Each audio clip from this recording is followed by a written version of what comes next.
আসসালামু আলাইকুম। কি অবস্থা সবার? আশা করি সবাই আল্লাহর রহমতে ভালোই আছো। তো আজকে যে টপিকস পড়াবো সেটা হচ্ছে কৃষি ঋণ পড়াবো। কৃষি ঋণ নিয়ে আলোচনা করব। এটা তোমাদের দ্বিতীয় পত্রেরই পঞ্চম অধ্যায়ের দ্বিতীয় পরিচ্ছেদে, প্রথম পরিচ্ছেদে পড়ে পড়াচ্ছি। তাহলে পড়াবো পঞ্চম অধ্যায়ের দ্বিতীয় পরিচ্ছেদে কৃষি ঋণ পড়াবো আজকে। কৃষি ঋণ সহজ চ্যাপ্টার, এটা আগে পড়াচ্ছি। কৃষি ঋণ হচ্ছে কৃষিকাজের সকল ব্যয় খরচ বহন করার জন্য যে ঋণ নেওয়া হয়, তাকে কৃষকেরা যে ঋণ গ্রহণ করে বিভিন্ন উৎস থেকে, তাকে আমরা বলবো কৃষি ঋণ। তাই কৃষি ঋণ কি? কৃষিকাজের যাবতীয় খরচ, মানে যাবতীয় খরচ বা ব্যয় নির্বাহের জন্য কৃষকেরা যে ঋণ গ্রহণ করে তাকে আমরা বলবো কৃষি ঋণ বলবো। ঠিক আছে? এগ্রিকালচারাল ক্রেডিট ইংরেজিতে বলা হয়। কৃষি ঋণের উৎস পড়াচ্ছে এখন। দুই ধরনের উৎস। কৃষি ঋণের উৎস কয় ধরনের? দুই ধরনের উৎস। কৃষি ঋণের উৎস হচ্ছে দুই ধরনের, এটা পরীক্ষা আসে, খুবই গুরুত্বপূর্ণ। কৃষি ঋণের উৎস দুই ধরনের উৎস। একটা হলো প্রাতিষ্ঠানিক উৎস, প্রাতিষ্ঠানিক, আর এটা হলো অপ্রাতিষ্ঠানিক উৎস, অপ্রাতিষ্ঠানিক। তাহলে এক নম্বর কি বললাম আমরা? প্রাতিষ্ঠানিক উৎস। আর দুই নম্বর হচ্ছে অপ্রাতিষ্ঠানিক উৎস। মানে কৃষি ঋণের উৎস দুই ধরনের, মানে কৃষকরা দুই ধরনের টাইপের মানে উৎস থেকে ঋণ নেয়। একটা হলো কিছু প্রতিষ্ঠান থেকে ঋণ নেয়, কিছু অপ্রতিষ্ঠান থেকে ঋণ নেয়। প্রতিষ্ঠানের নামগুলো ভালো করে পড়তে হবে। কোথায় কোথায় থেকে কৃষকেরা কৃষি ঋণ নেয়? এক নম্বরে আমরা বলতে পারি বাংলাদেশ কৃষি ব্যাংক, এক নম্বরে আমরা বলবো বাংলাদেশ ব্যাংক থেকে ঋণ নেয়। সেটা প্রাতিষ্ঠানিক ঋণ নিয়ে আলোচনা করি। প্রাতিষ্ঠানিক ঋণ হচ্ছে তাহলে এক নম্বর কি? বাংলাদেশ ব্যাংক। বাংলাদেশ ব্যাংক কৃষকদের ঋণ দিয়ে থাকে, বাংলাদেশ ব্যাংক। এরপরে বাংলাদেশ কৃষি ব্যাংক ঋণ দিয়ে থাকে, কৃষি ব্যাংক। বাংলাদেশ ব্যাংক, বাংলাদেশ কৃষি ব্যাংক, আর কয়েকটা ব্যাংকের নাম বলি, বইয়ে দেখায় রাখো। বাংলাদেশ সমবায় ব্যাংক, ঠিক আছে, ভূমি বন্ধকি ব্যাংক, তারপরে সরকারও একটা প্রতিষ্ঠান যেটা তোমার কৃষকদেরকে ঋণ দিয়ে থাকে। আর বিভিন্ন ধরনের এনজিও আছে, প্রতিষ্ঠান, এগুলো মানে ঋণ দিয়ে থাকে। তাহলে কে কে ঋণ দেয়? বাংলাদেশ ব্যাংক, বাংলাদেশ কৃষি ব্যাংক, বিভিন্ন ধরনের এনজিও, তোমরা জানো এগুলো সরকার ঋণ দেয়। তারপর বিআরডিবি আছে, BRDB, Bangladesh rural development board, Bangladesh পল্লী উন্নয়ন বোর্ড, এইটাও কৃষকদের ঋণ দিয়ে থাকে, এইটাও প্রতিষ্ঠানের মধ্যেই পড়বে। এরপরে তোমার ব্যাংকগুলো হচ্ছে বাংলাদেশ ব্যাংক, বাংলাদেশ কৃষি ব্যাংক, তারপর বাংলাদেশ সমবায় ব্যাংক, ঠিক আছে। এরপর ভূমি বন্ধকি ব্যাংক, গ্রামীণ ব্যাংক আছে, আর হলো বাংলাদেশ পল্লী উন্নয়ন বোর্ড। এগুলো সব প্রাতিষ্ঠানিক উৎস। পরীক্ষা আসতে পারে যে কৃষি ঋণের প্রাতিষ্ঠানিক উৎসগুলো বর্ণনা করো। দুই একটা এগুলো বানায় বর্ণনা লেখবা, অথবা বই থেকে একটু পড়ে তোমরা এটা বর্ণনা লিখবা। ঠিক আছে? একবার সহজ। তাহলে আমি প্রাতিষ্ঠানিক উৎসগুলো আরেকবার বলি। বাংলাদেশ ব্যাংক, বাংলাদেশ কৃষি ব্যাংক, এরপরে তোমার হলো গ্রামীণ ব্যাংক, তারপর বিআরডিবি, পল্লী বিদ্যুৎ উন্নয়ন বোর্ড, এরপর সরকার একটা উৎস, এনজিও একটা উৎস, এনজিও, তারপরে সরকার, এগুলো কৃষির উৎস, এগুলো হলো প্রাতিষ্ঠানিক উৎস। দুই নম্বর পয়েন্টে যায়, অপ্রাতিষ্ঠানিক উৎস কি কি আছে। তাহলে এক নম্বর পয়েন্ট আমাদের পড়ানো হয়ে গেল। দুই নম্বর পয়েন্টে আমরা আসি, অপ্রাতিষ্ঠানিক উৎস কি কি আছে। কৃষি ঋণের উৎস অপ্রাতিষ্ঠানিক।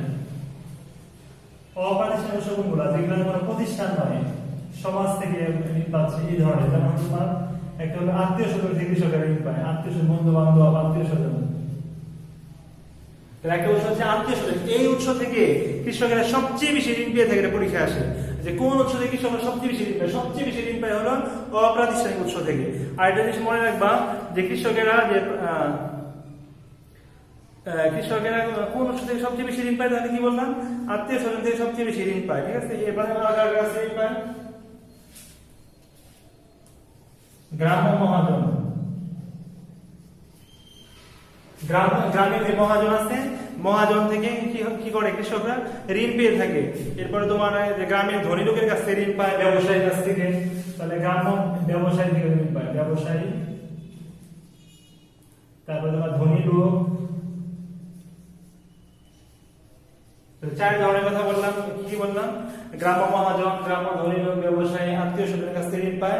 এরপর ফরিয়া, ব্যাপারী, প্রতিবেশীর কাছ থেকে ঋণ পায়। 5 নাম্বার এটা ব্যাপারী, ব্যাপারীদের কাছ থেকে ঋণ পায়।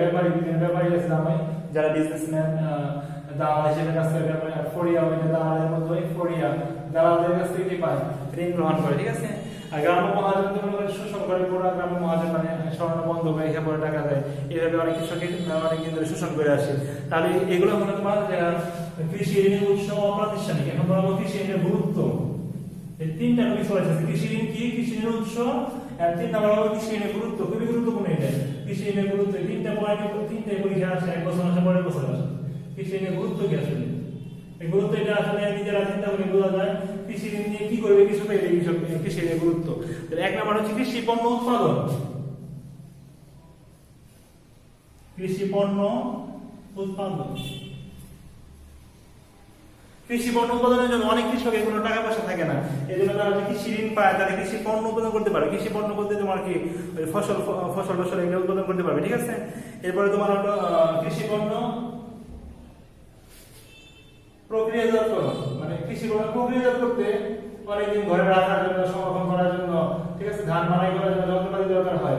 এই জন্য যন্ত্রপাতি কিনার প্রক্রিয়াজাতকরণের ক্ষেত্রে তারা কি করে? কৃষি ঋণ নেয়, ঋণ নিয়ে করতে পারে। তারপরে তোমার কৃষি ঋণ নিয়ে কৃষক কি করে? যন্ত্রপাতি ক্রয় করতে পারে, কৃষি যন্ত্রপাতি ক্রয়, কৃষি যন্ত্রপাতি ক্রয়। এবার হালের বলদ কিনতে পারে, কৃষি ঋণ নিয়ে কি করতে পারে? হালের বলদ ক্রয় করতে পারে। তাহলে কৃষি ঋণ নিয়ে কি করতে পারে? এই কাজগুলো করতে পারে। কৃষি পণ্য উৎপাদন, কৃষি পণ্য প্রক্রিয়াজাত করতে পারবে, কৃষি যন্ত্রপাতি কিনতে পারবে, হালের বলদ কিনতে পারবে, ঠিক আছে।